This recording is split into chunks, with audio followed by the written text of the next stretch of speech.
Hi friends, it's Eric here, who's talking to people. I'm here with Alan, who's come over to hang out with me and have lunch. And you can see there is a chart up here on the screen, which I was talking to him about. And I wanted for you guys to be able to hear his thoughts on the NI part in particular. So let's start right over here. With this chart, on this chart is an attempt to represent the my paper here, to represent the cognitive functions as they exist in a default state of being. So like in the default, these angular ones, which are low resolution functions or metaphysical functions, these ones are most natural when they're in the blue because they're blue, and these green ones are most natural when they're green because green is real time and blue is turn based, metaphysical, physical. Anyway, the metaphysical knowledge function, NI, is represented by the triangle here. And I was talking about the aspects. I said that NI in real time knows when to act, and in metaphysical space knows which is best of a set of statuses or choices. So he had an interesting response because my first thought about that whole idea is that those things are kind of exclusive, you know. But his first response was that it's best if you do both concurrently, or they're coordinated. Is that approximately correct? Yes, that's ideal. All right. So, because to me, it's like if you have a set of poems or something, like if you have 5 poems presented to you, and I say which one of these poems is best. To me, that's an exercise in timelessness. Because I'm ignoring NI, I'm really terrible at this stuff down here, at the knowing when to act. Timing is not my strong suit in terms of, you know, like releasing a album with the right amount of fanfare at the right time or something like that. You know, that kind of thing.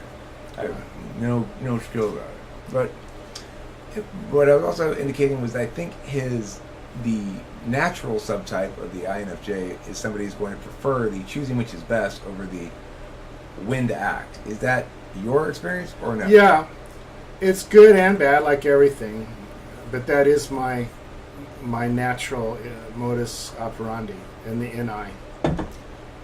Okay, so that's a very simple, straightforward way to differentiate between them. I'm not saying it's exact, but that's a basic way to say what's NI metaphysical, NI physical. Remember, it's the same NI, it's just operating in a different kind of context, right? Well, in this context, it's something's actually happening.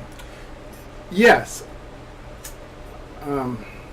But referring to the first issue you brought up, it strikes me that one of the key revelations that I got, not from myself, but from reading, was that really time is measured in different ways by historians, perhaps. You know, for example, there's chronological time, and there's time that's measured by certain events.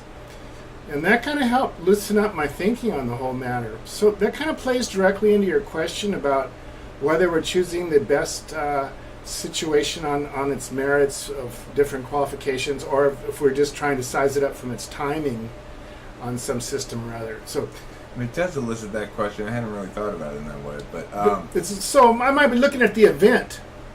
Right. Okay. You know, the circumstances and things that would be pointing to it, as opposed to some kind of chronological or metric or pattern in that sense. Well, I think there's a difference to be made between ordinal time, that is to say, time that doesn't exist as a fluid thing that passes, but rather as a relative positioning. Exactly. This comes after that. It doesn't matter whether it was 5 years ago or 5 minutes ago. As long as it comes after it, that's the necessary aspect of time to be taken from it. That's ordinality, and that's like what basically the blue thing up top is about. It's about conditionality and ordinality. Okay. It's also worth noting, I think, that time passes faster or slower, even in real time, based on your level of comfort, for example. I don't like it passing. It just means I'm getting older. Right. I'm not comfortable with that either. I'm just joking. Sorry, that's been sarcastic. That's fine. Okay, so in the next function then on this thing to talk about the aspects of real quick is Well, his second function, FE, let's talk about that. That's interface, which is why it's a slightly different color. I think it's important to think about interface functions as those that do a sort of hybridized version of each of these other things. Wow, hybridized? Well, okay, I got it. It's jacked just, up. It's just kind of like a cheap version of each of the others. So it's got its own cheap form of action, its own cheap form of knowledge, and its own cheap form of like hype. Judgment.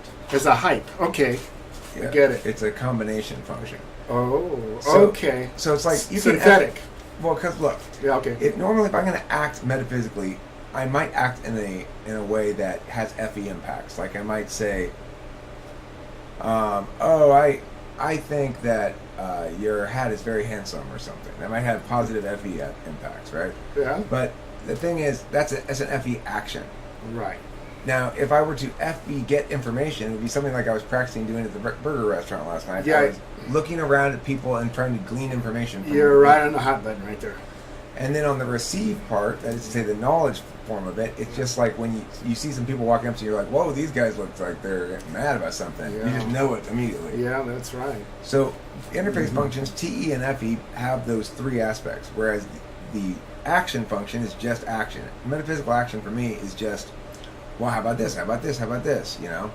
And then physical action is just like punch, pow. Where's the camera? Right there, pow. And then an action has been taken. So the judging functions, they just get information, really. When I'm using TI, I'm just seeking what additional information I need to resolve this thing that's in dispute logically. Okay. And when I'm knowing things with my SI, I'm just knowing things. I don't have any judgment involved. I don't think, I remember eating a streusel cake earlier today, but did I really eat it or not? I just assume it's true. Okay. So in that regard, that's the action, judging, and knowledge functions. They're all contained within FE a little bit. So what my theory would say is that you are most likely to prefer the cross-time FE, as I think we talked about last time, over the real-time FE. Oh, we did talk about it last Yeah. time. As you said, I'm in for the long game. Yeah. So so far you would seem to be the natural subtype of INFJ. In the next function, you've got TI, which is the judging function, and again, TI in the physical space in real time is hard to explain, but it's basically like, I think it links to FE a lot. So if I use my TI with my FE in real time, that's how I'm noticing that girl's body language and deciding that now's the time to go pick up on her and stuff like that. If I'm an ESTP, right? Exactly. Yeah. Definitely. So they're using their consistency That came metric. out of left field, but just perfectly, and that's absolutely accurate.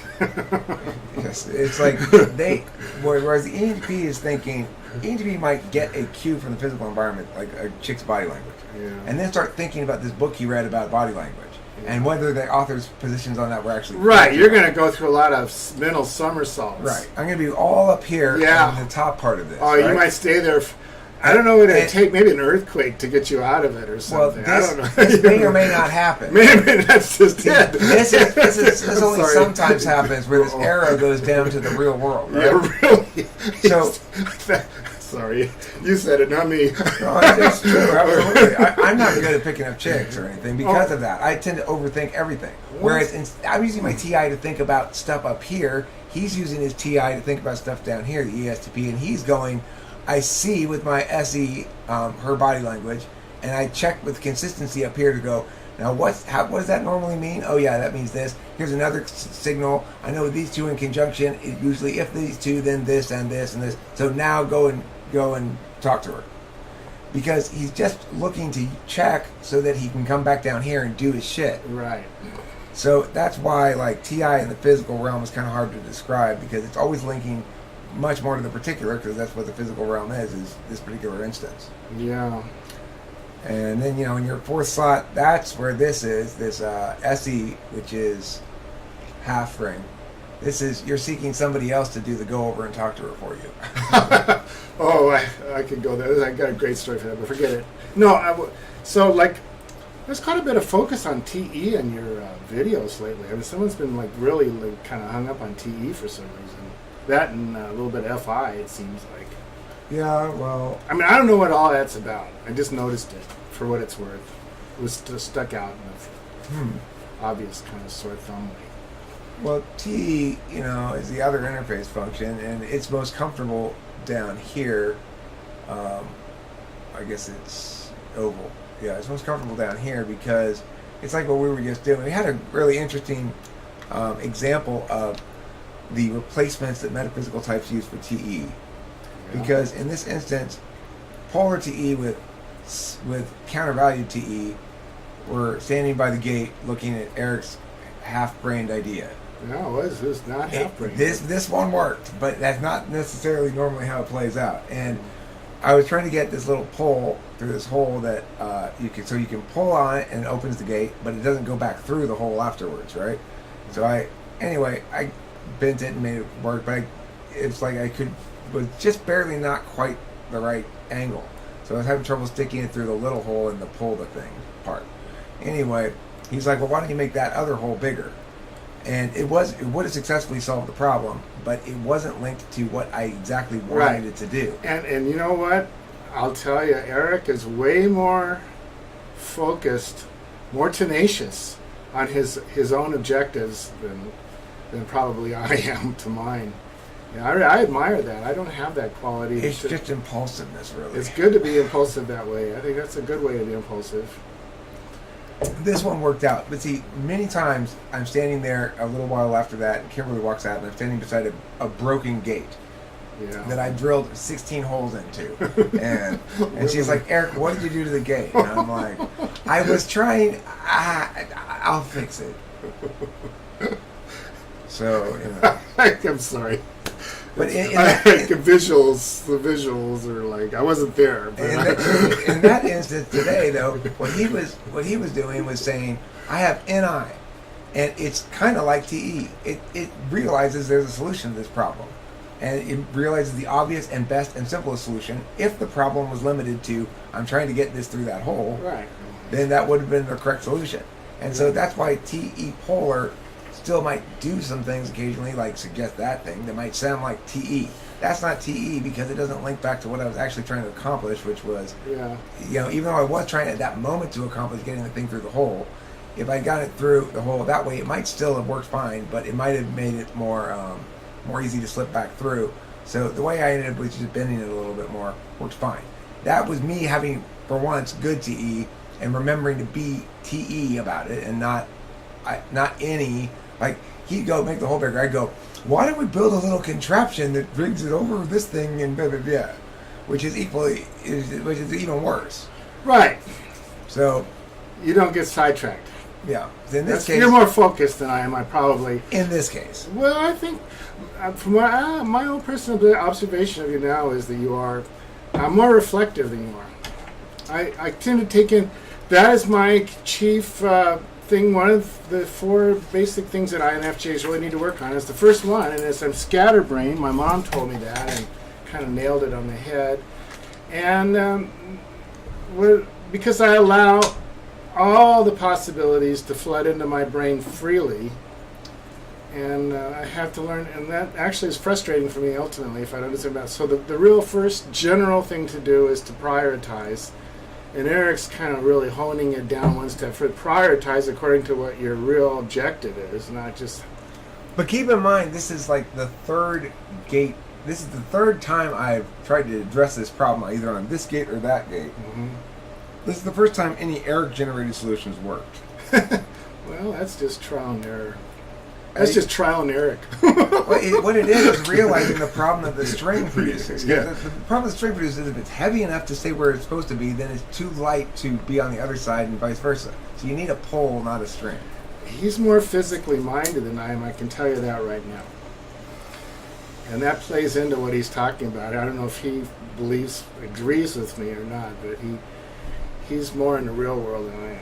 Well, it's true that INFJs are more metaphysical, in my opinion, than ENTPs because even though we both go metaphysical, physical, like you go on this chart here, I go the way it is, I think. I go, NE is pyramid, TI is diamond, and I don't have NI in the conscious text. I've got SI. But, I've got 3 blues and then a green. He's got 3 blues and a green. But his first blue is knowledge, and that's the most metaphysical of the forms because it's basically the pre-creational function that knows things before you can possibly have figured them out. Yeah. I will, in passing, I just want to note that's one of the real things that anybody that has INFJ, I can say that for myself, has to really come to grips with, because it's hard to believe in something like that and apply it in the real world, concrete, practical world. We might have a hunch, and later on we may feel vindicated or frustrated according to how we dealt with it, but it's going to hit us over and over again until we just say, okay, you win. I'm going to have to learn how to identify it, which grew out of me becoming aware that this intuition was real stuff, and it needed to be identifiable to be usable. Can you identify instances where you think that you had to resign yourself to the particularist circumstances were more true on some level than the obvious truth that you saw on the universalist level? Because I think I had that sort of experience. So I'm interested in your thoughts on that. I'm not quite sure. Let me ask you a question and see if we're on the same page. Okay. Are you talking about an experience you have, and I'm gonna assume that it's something cognizant that you can attach some kind of symbolic or literal meaning to in your own mind for yourself? It's not too nebulous that you can't. You can attach words to it on some. It's very straightforward. It's okay, yeah, it is. Okay. Like Kimberly's at fault, and it's obviously true. And here are very good reasons why. In addition to the fact that I just know it to be true. Now, right. Now, at some point, I decide maybe that like even though it's true, I need to prioritize the particularist. And you can do that. I believe. I feel my FE is telling me you're way better than that than I am.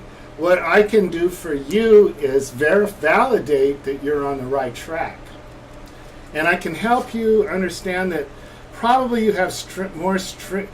It probably is you could probably use that same perception that in all your life, but it's probably more developed or used or some for a reason. Remember I talked about if you've been invited to a party and you keep going, they'll keep inviting you back. So that whatever that party is, it'll probably be more like that. Now, if you spend a lot of time with Kimberly and have that experience with her, you're going to have more of that. But if you're spending all your time like dealing with certain kinds of arguments and debates and stuff, it's going to hit you. No, this is the one for that. It's just going to. This is what it belongs there. I mean, well, it's just like there are certain times when I start attaching to the truth a lot, and at that point I get this sort of like, okay, you need to just fall in line and sort of like defer. Yeah. And Kimberly will not defer. She will not. Any attempt to force anything with her is doomed to the stubbornness to failures. Do you attribute that to in one of her one of her functions? No, I think I attribute it to her life experience. Yeah, she had to learn. She learned a lot of boundary setting. You know, she doesn't need to be that careful with her boundary setting with me, but she's more careful than she needs to be. Oh, that's a weak spot for me. Real weak. That's one of the big ones I have to work. After, actually, that's the second whole category. But the NI, I don't know if you're still interested in that subject or not. As far as what you're talking about, yeah, you will. You use the keyword obvious. NI is obvious, and so that's why you actually after a while you feel somewhere between being ashamed of yourself and just dumb for not having taken advantage of it. It's really something. That's the win, though. You see, look. Okay. I might play 5 obvious things on the guitar. Okay. And then play a 6th one, and it's obviously better than the first 5. And it's like, so you have to know when you're obvious, when it's time to pull the trigger on the obvious. That's the thing that's hard for me, and where I find so much satisfaction in music is because I can feel myself becoming more successful over time at being able to get those, like you said. Well, it brings us full circle, because it's what you said at first, which it confused me, which was it's best when they're both.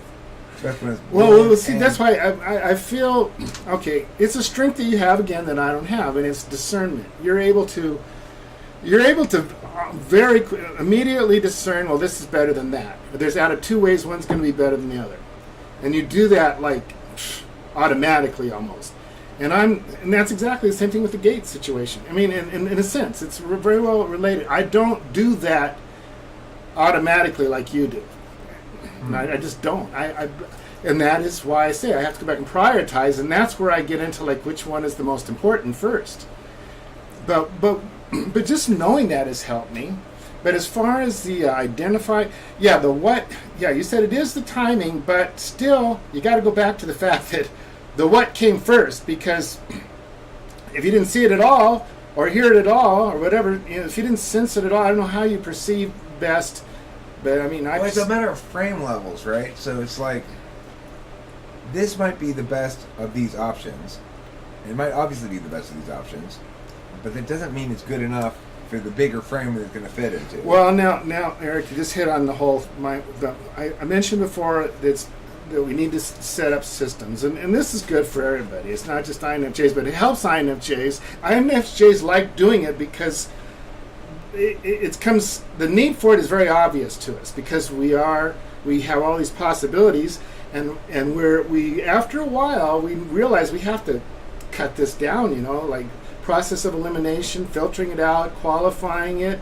And all of that's what I mean by a system. Your system could be anything. It could be technical, or it could be personal. I'd like to translate what you just said. Okay. I very strongly value possibilities. Yeah. But I don't really like them. Yeah. I like them to reduce down back to NI. So basically you're saying I value NE, but I like it better when it's NI. So, I mean, that makes perfect sense. The thing is, the intuitive DOMs, especially the ones that are both TI and FE, which are INFJ and ENTP, we have the fifth slot. Our relationship with the fifth slot is like half a relationship. So I'm really good with the metaphysical part of NI, and I'm pretty weak with the physical or win part of it. On the other hand, with NE, he's very comfortable with the metaphysical part of NE, his natural part, and uncomfortable with the physical part of it, as the gate showed, right? Oh, okay. So there's symmetry for sure there, and it's why also like half of your sixth slot is more conscious and aware and capable than the other half. The half of my sixth slot that's more capable of TE is actually not the gate kind, but the making lesson plans for a teacher, for another teacher, how to do stuff, that kind of TE. Right, very. It's independent of real time, but the gate, like I said, is an unusual success, frankly, and it took it, as usually it does, because I'm NE first. I have to go through a couple of mistakes to find the right way. I'm all trial and error. But you have absolutely no emotional problem with dealing with it. You don't. I mean, you accept that as that's when I'm functioning well. It's true. But I'm assuming I'm trying to be positive here. I just like I like the analysis. I don't care about the analysis of what. Like the way that it provides analysis on specifically in this instance where the TE, like the fact that the format of the TE is linked more to the level on which it's the field on which it's playing than it is really to the nature of the TE, quote unquote. It's, in other words, making lesson plans for teachers has more in common with its metaphysical field than it does with its physical directionality mate. Because the thing they have in common is they're both working to achieve a specific outcome that is going to be actually used in a particular situation. So it's like it links directly to empirics and everything. However, the lesson plan kind is fundamentally a time object. It's a document, a recipe. Okay. I relate to that again through the system and the timing you're bringing out. I'll just be real simple with you. I'm a day trader, and I've been through a lot of charts, for, 20 years, and I mean, I've been through a lot of systems. I paid a lot of money for some systems, and I've come. There's a poker player that I took this from. So you have to eventually come up with your own system. And your system is what your system does for you. Is it helps you from going through the same madness that you would go through every day if you just woke up and faced it, the same thing. It keeps your lessons in a. But I mean, do you have a system? Have you ever operated according to a system? I always operate according to my system. You have a system. That's for day trading, okay? But I'm saying in general in life. I have a personality type system that I've operated on before I knew anything about anybody else's system. So I have my own system that predates DISC, MBTI, and Socionics, and all of this. And I'm extremely interested in it. And when I found out that Carl Jung is purportedly an INFJ, it all clicked. I said, this is just something that goes with the territory for us. We have to get a hold on the outside world some kind of way. But it's a lifetime journey, I'm telling you. And I can't resist what other people have already learned. Okay, but as far as operating according to a system, like, to me, I can barely conceptualize what it would be like to do that. I don't even know. I know my wife. Okay, I will tell you frankly, my wife's an ENTP, and she has exactly the same problem with me. But you know what? She still does better than I do with her way. Her feelings are so. The combination of her thinking and feeling is so accurate and so sturdy that she just. What I'm doing is just doesn't. She doesn't have time for it. Basically, it's not a. I don't know if it's time. Desire is. I have to say desire. It doesn't fit in. It's one of the things I'm really starting to get aware of. Kind of late, too soon old, too late smart. But we all think differently. We have different components in our makeup, and we know we have to respect our own. We have to respect others too. We have to realize that just because they don't do things our way doesn't mean they can't do them as well or better. No, it means they're wrong and terrible people. You're right. Achtung! Passion to the fore. Everybody must agree with my version of cognitive functions. Kiss your ass. Kick it later. See, field as object of analysis. Field as field of analysis. Oops. Undo. Field as field. I think what this is revealing this conversation to me are some interesting notions about this field as field of analysis. Now anal Weisis. Yeah. Okay.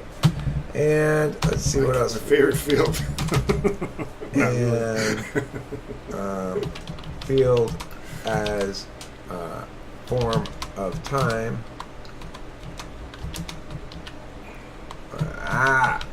This keyboard is so sticky. I need a new one. I don't know. It's like, do I spill things on it, or did it just get that way? Because I keep going through keyboards. Like, maybe I push them too hard or something. So, when we talk about these things, field as aspect of identity. My goodness, you've got this stuff sorted out already. Well, no, this just came to mind as we were talking about it. Field as aspect of identity. Some of them, I've come up with examples of all these, but I haven't met it up on it until just now. Identity. At least what does that mean, met it up? You used that before. Well, I've thought about fields as objects of analysis. In other words, I've objected fields to analysis before. Is that metting? Well, this is the thing. That's just normal, right? And then I've used fields in analysis, and these fields, and I've thought about these fields as forms of time, talk about them as a lot of that, and I've considered and talked about them as number 4 as well, but I haven't made this thing. which is right. You gotta hold on to it, man. So this is inspirational. This is the level of meting up in the sense that I'm just sort of gathering this stuff into a set that I've made before. That's kind of like a system. It's an outline, and the best outlines follow something real in nature that you've observed. You could use the senses for that: seeing, hearing, smelling, tasting, and feeling. This should be attention, which feels attention, feels form of time, feels as aspect of identity, and is there anything else? Field as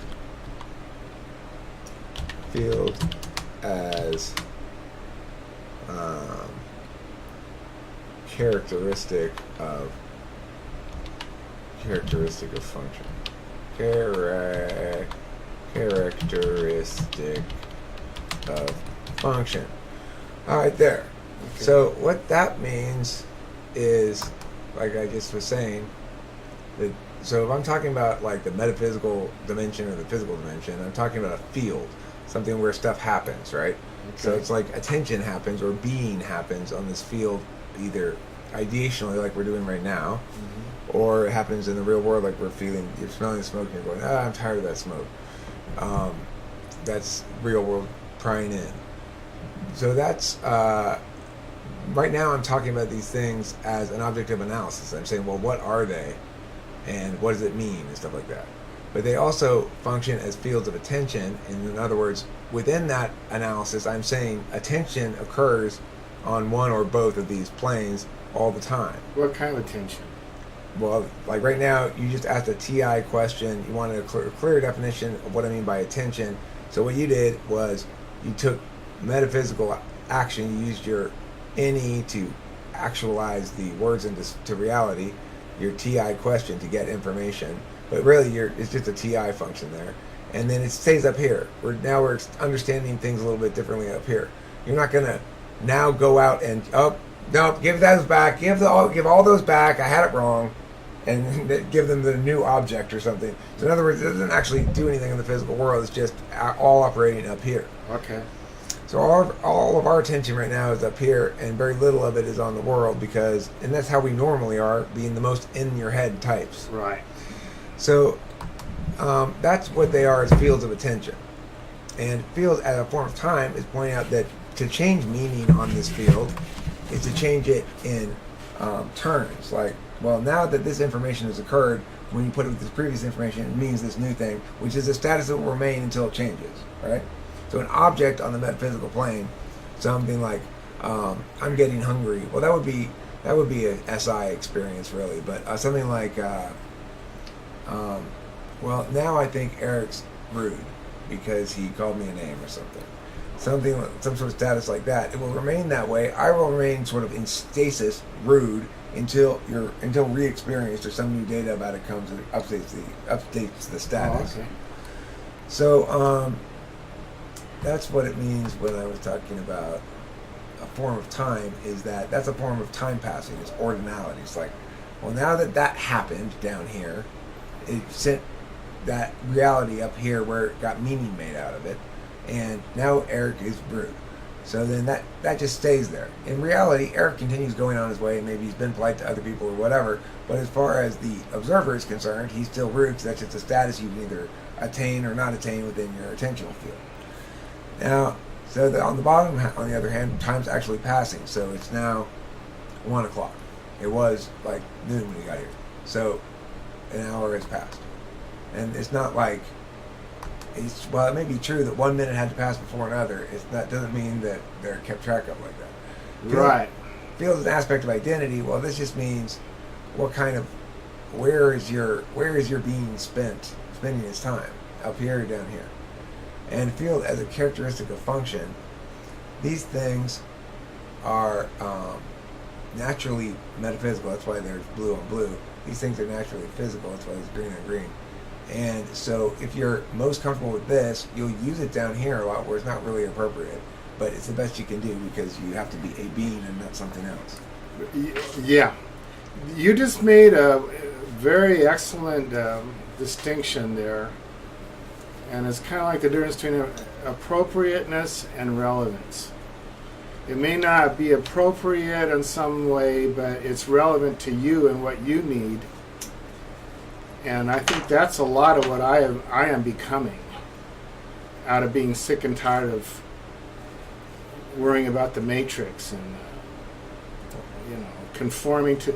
At a certain point, I don't want to be giving you a lecture. I feel I'm going that way, but we need the world for basic things. We need food and gas and whatever we get from the world.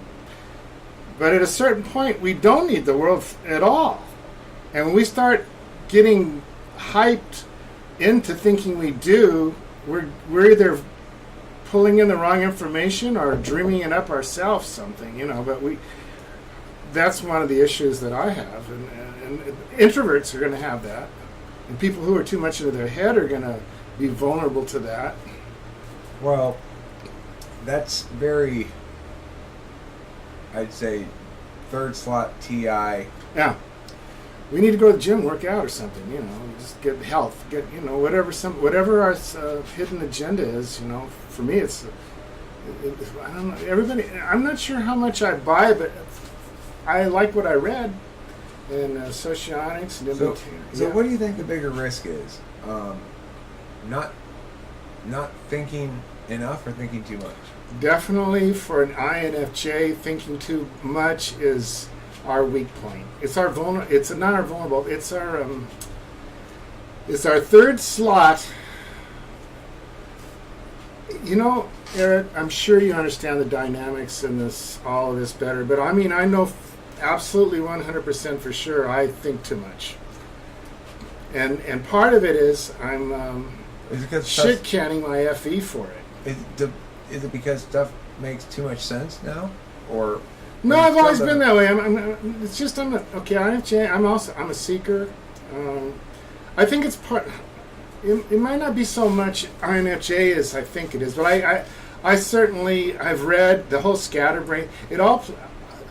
We need to do more. Okay, see, that's where I was going to go with this. Yeah. Actually, is I'm curious because here's the thing. Mm-hmm. What Socionics says about third slot, and which I tend to agree with, is that it's something that you feel satisfaction when you achieve in it. Yeah. However, I've also come to believe, increasingly so, that the fifth function in your preferred dimension, that's really the value that you mature into more so than the third. So it's like I used to get a lot of satisfaction out of FE. I don't really get so much satisfaction out of it anymore, and I get a lot more satisfaction out of NI than I used to. Well, now you're going to an area which is challenging me, and it has to do with what you said about the secrets of INFJ. We our first secret is we tend to put things into an inflexible particularism, inflexible box, and we don't want. And we feel very good at we feel like we're very competent box builders, so we just kind of do that. It's the line of least resistance for us, and then we're not open to these things that come from the real world chaotic systems that are going to be they're going to be there, and they're going to hit us. So. I don't mind being put in a box in general, because I think the box that people most likely put me in is all over the place guy. And all over the place guy is a fine box to fit into, because I can be all over the place. Yeah. Well, the only thing is my mind is all over the place, and it's not going to work. And so it gets back to screening, the overthinking again. And the overthinking, I'm becoming more convinced, is a combination of things, but one thing practical, if I may, is that we need to realize it is a problem. It's not a good thing. It's not something to be proud of. It's something we need to get hold of before it leaves us with the husks. as Eric says. And I'd rather be husky than husked and frisky than frisked and that kind of thing. So it sounds to me, what I'm hearing from you is there's a next stage where you go past, you had enough of your fifth slot. Yeah. Because what you're saying is you're overwhelmed by possibilities, which probably for a while was very satisfying to you. And is that correct or not? Right. It has to do with change in the real world, change in your life, life changes in game. I am pretty convinced that we wouldn't do anything if something didn't like get to us that said, "Hey, man, maybe you should go this way instead of that way," and and then try it at least, or go with them, or do something, even if it's wrong. I mean, I have to tell you. I mean, it might have to find out the hard way, But and I'm digressing here a little bit. What I'm trying to really get at is that this whole idea of something evolving, going on to instead of being so much into the mind. For me, it's going more into the SC part. It's simple as that. And it may have to do with age, I mean, like when I was a kid, maybe I was huge and I didn't even know it. And now I'm getting older, and maybe SC, maybe it's just working out your individuation in your own particular life. About that, you're SE seeking, and you've been with a good match for an INFJ. I think that probably the second best, or maybe even the best match for INFJ. I'm not sure if ESTP really is a good match, but you've been with that person for your whole marriage, however long that's been, a long time probably. And she's decent with the SE, but not really SE providing in any sense. So you probably have a lingering hunger for more SE in general. All the time we have to we have to really help each other to get out and do things. When we get out and dance, we're great. People are amazed. I mean, but we have to get there and we have to do it, and then there has to be a certain amount of enthusiasm and Yeah, well, SE is SE. It's like it's our weakness as a couple, because we could sit there and bullshit all night, about something, and then just not really get out of the house, and everybody else is out partying and running around and doing something with their body a lot of times, and socially, and then we're just sitting there. It's either on the couch or in bed or whatever. Would you like to be the clamp or the light? Would I rather be the clamp or the light? This is the clamp and light show. One of us is the clamp and one of us is the light. Well, you're. I think I'm a clamper. Okay, I'll be the light. Okay, yeah, I think you're definitely the light. I wish I had a little thing I could move. I think that fits. I think that fits. Hello there. I'm the light. I'm currently missing a bulb, so I won't be turning on anytime soon. Nice to see you there, everybody. Anyway, welcome to the Light and Clamp Show. I should do that at some point. I should just sort of have an object be the speaking thing and just have it like this. The camera is rolling, of course. See if you can see any change in the environment. You can see the shadows moving a little bit. Shadow functions over there. Yeah. We're talking about shadow functions. No, one gal brought up this whole she called it integrating or something from one to the other in your enneagrams, and I'm going like, well, if enneagrams can integrate and move, and I guess anything can. Well, I don't buy that. And I hate to tell you, but I do think that there is some kind of natural urging in our DNA and whatever to try to fulfill all of the different aspects of the human functions that we have. These things you're talking about. I don't put a whole lot of weight into that integration disintegration thing either. I hadn't really thought about it much before, to be honest. I thought about Enneagram plenty, but I haven't really thought about the integration disintegration thing much. But now that you mentioned it, it does seem like bullshit, because it's true that my 7 can integrate into 5 sometimes. Like in that regard, it says, I'm pretty sure it says, I'm not really super knowledgeable about it, but I think it says something like, if you're a 7 and you're doing well, then you're being more 5-like, and if you're doing badly, then you're being more. Yeah, I've heard that kind of. I've heard 3-like. Maybe that's. Something. Yeah, I've heard that kind of talk on the different channels too. I have to tell you, Eric is way ahead of most people from what I've noticed. Well, thanks. He's just been jumped through more circles more times or something. Well, I'm trying to. I'd like to have something like a system, Yeah. I advise system. You are probably at that point now where you should be looking into them, how to employ them, how to fit it to your. The best systems allow you infinite growth and limited loss. Limited Oh, maybe downside. Have you heard about my new business idea? No, Disposable doors. that's a great idea. Mm-hmm. Susie and I made a video about it I earlier. won't be able to door slam too much if you do that. No, well, what they are, it's basically like toilet seat covers on a roll that are door sized and shaped, and so you punch through one of them to go into the next room, and it automatically comes down and puts down another one, I love it. and it'll be thick enough to keep the air from one room going into the other room. So if like you want to keep a cold room's door closed, Yeah. not have to heat the whole house. or Yeah, something. that's a great idea. And we'll sell it for $199 a month service charge to have a new roll brought every month of 60 new Yeah, doors. change per your roll. You're on a roll there, Eric. I'm telling Or you you. can go $243 a month and you get 2 rolls. It's only $50 more. Don't neglect inspiration. I'm telling you. I made a YouTube video about it. See, I acted entirely on the metaphysical plane. I made jokes about it. Well, you taught people how to screw. Now you can teach them how to hang. Is that a lamp clamp joke? The lamp clamp show? This is the lamp and clamp show. I don't know why I said the light. It's Yeah. obviously the lamp and clamp show. Just call me Clamp It. See, that was the lamp and clamp realization is something that was poorly timed in this regard. My NI on the wind failed me. I should have realized right away that it was the lamp and clamp show because it rhymes. But instead, I referred to it as the light and You clamp. caught that and I didn't. See, that's very good. You're probably more of a poet than I am. I am a poet. Keep that. So there you are. I do write poetry. That's what I mean by that. I actually am. I write poetry. Okay, well there you are. I haven't written poetry in a while, but I do. There's ways of analyzing your own poetry that you can. My baby, I'm gonna gain some information. I'm gonna look at the first letter and the last letter, the first word and the last word.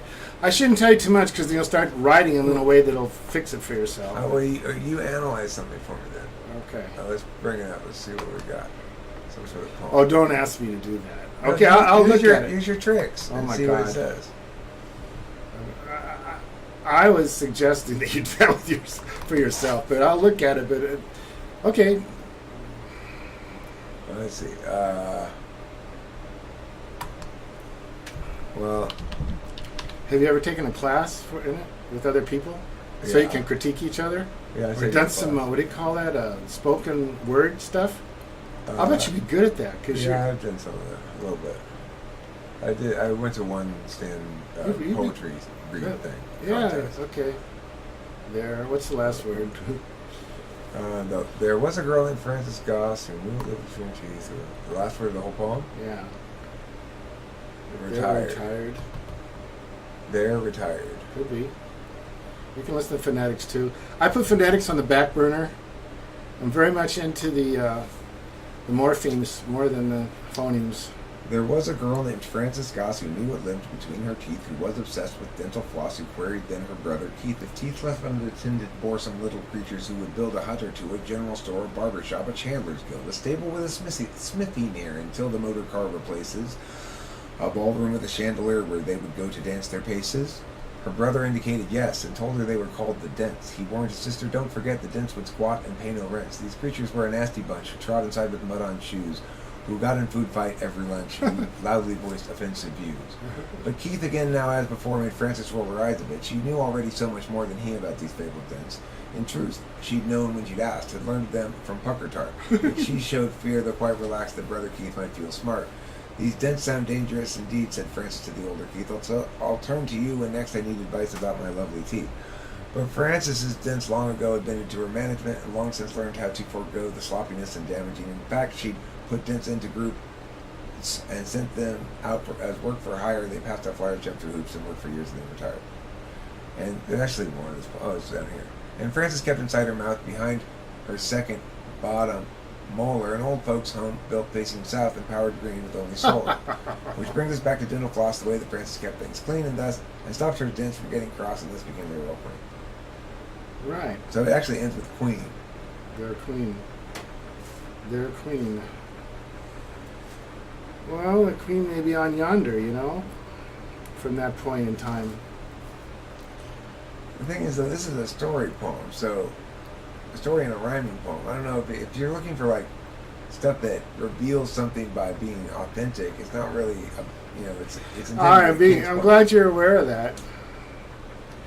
I'm very glad you're aware of that. I was just telling my daughter the difference between ancient Hebrew poetry and hip hop. They've made the huge mistake of assigning truth to things that rhyme, and that's what I like about your songs is you are not obsessed with that. You are more genuinely attached to conveying the real meaning that you intend to convey, and regardless of the word and the sounds, and that is kind of opposite of what people started doing like 20 years ago. Well, it's so superficial. This is because I'm a lamp, and lamps are good songwriters. So thank you very much, Clamp. I gotta say you're doing a hell of a job of squeezing onto that board there. This is a song that's not really about me or anything personal. Well, I'm kind of a bulldog for hanging on. That's why I'm a Clamp. I'm a hangman type. Yeah, I always said that about you. You know, Clamps. You're clamping on good there. Hey there, Kimberly. It's the Lamp and Clamp Show. The what? The Lamp and Clamp Show. Oh, hey, Torch. It's the Lamp, Clamp, and Torch He Show. just likened you to a torch. Are you driving me crazy with your craziness? Torch. You're gonna have to go a little closer to the mic over here, Torch, because I don't think they could hear you. What she said was, "Are you driving him crazy with your nonsense?" The answer being, "It's always crazy here on the Lamp and Clamp Show." Is he just as crazy as you? He's somewhat less crazy than me, but he's not entirely sane. He's a great clamper, as you can see him clamping on there to the board. I'm talking about your friend here. No, he's the live wire and I'm the ground. See, what I'm talking the about. light is the live wire and the battery thing. When you're jumping your car, Yeah. and the clamp is the ground. It doesn't do anything except make connection with Earth. Now, Torch, if you please just turn around and stop showing the camera your ass the whole time, it's right kind of near my face anyway. That would be appreciated. Are you guys doing mushrooms? Now that's thought. Okay, now, Torch, I know you love my... Can you please move your face out of my face again? Okay, all right, that's better. Okay, thank you. Do you need food? Yeah, we do need to get Probably some hit food. the nail on the We head. should probably go do that now. Okay. All right, Put your shirt inside. that's it today for the Lamp and Clamp Show. Hope you enjoyed it. Don't forget to eat plenty of cheese. Mushrooms. Cheesy cheese. Mushrooms.